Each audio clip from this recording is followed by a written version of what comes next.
आज दिल्लीच्या जंतर मंतर इथे तरुणांच्यावरती लाठीचार्ज करण्यात आला का तर ते स्वतःच्या हक्कांसाठी लढत होते. त्यांची डोकी फुटेपर्यंत त्यांना मारण्यात आलं. इतकंच नाही तर सोनम वांगचुक यांच्या पत्नीची केस ओढून तिला मारण्यात आलं आणि त्या आंदोलनामध्ये उपोषणासाठी बसलेल्या काही मुलींचे कपडे फाटेपर्यंत त्यांना मारण्यात आलं.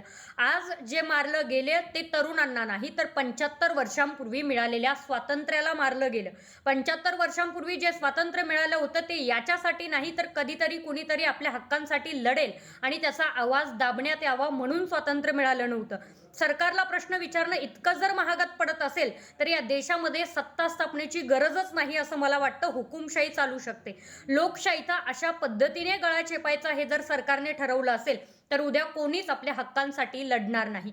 22 लाख विद्यार्थ्यांचं आयुष्य उद्ध्वस्त झालं. 18 पेक्षा जास्त विद्यार्थ्यांनी आत्महत्या केली.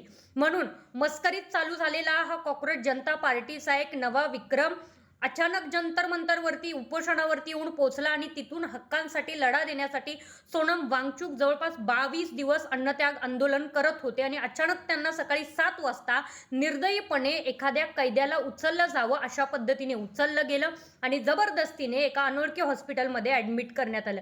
त्यांच्या पत्नीलाही त्यांना भेटू देण्यात आलं नव्हतं आणि त्यानंतर जेव्हा आज 20 तारखेला संसदेकडे मोर्चा जाणार होता त्यावेळेला इतक्या मोठ्या प्रमाणात पोलीस फोर्स, आर्मी फोर्स दिल्लीमध्ये तैनात होती की जसं काही हे विद्यार्थी नाही, हे तरुण देशाचं भविष्य नाहीये तर देशामध्ये घुसणारे घुसखोर आणि आतंकवादी आहेत. इतकेच आतंकवादी जर LOC वरती रोखले असते तर आज पाकिस्तानचे अनेक लोक गैरपद्धतीने आपल्या देशामध्ये राहतात ते तसे राहिले नसते. अनेक बांगलादेशी लोक आपल्या भारतामध्ये गैरपद्धतीने घुसतात ते कधीच घुसले नव्हते जर एवढा सैन्य फाटा तिथे तैनात करण्यात आला असता तर. आज देशाचे तरुण आपल्या हक्कांसाठी लढतायत म्हणून दिल्लीच्या संसद भवनाच्या बाहेर बंदूकधारी आर्मीवाले उभे करण्यात आले. जेवढे बंदूकधारी आर्मीवाले देशाच्या सीमेवरती असावेत तेवढेच बंदूकधारी आर्मीवाले हे विद्यार्थ्यांना रोखण्यासाठी होते.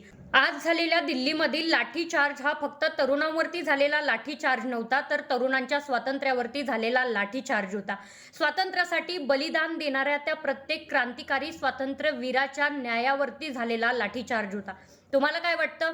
आता तरी तुम्ही जागे झाले असालच तर कमेंट बॉक्समधून तुमचं मत नक्की कळवा.